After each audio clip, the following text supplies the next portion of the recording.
There is a one Arabic team reach until semi-final.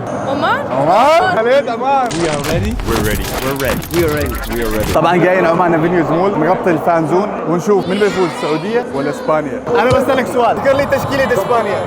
حارس، جهد راية، في الدفاع، أوكرانيا، وسط، أولمو. حكم انه جاب تقريبا في كل خط جاب لي لاعبين على هديه من عند فرندي موبايل.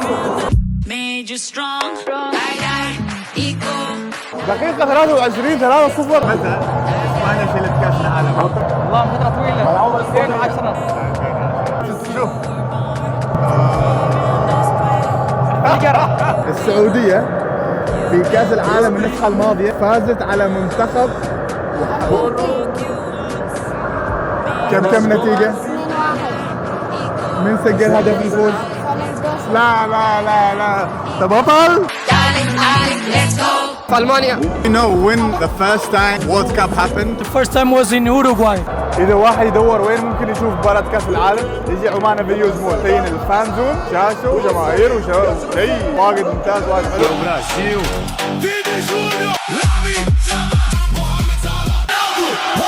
فرندي موبايل وايد شكرا على المبادرة، كنتوا سبونسر لهذا الفيديو. طبعا راح نستمر ان شاء الله في هذه السلسلة نغطي مباريات كأس العالم، المباريات اللي وايد حلوة في هذا الفان زون اللي موجود عندنا.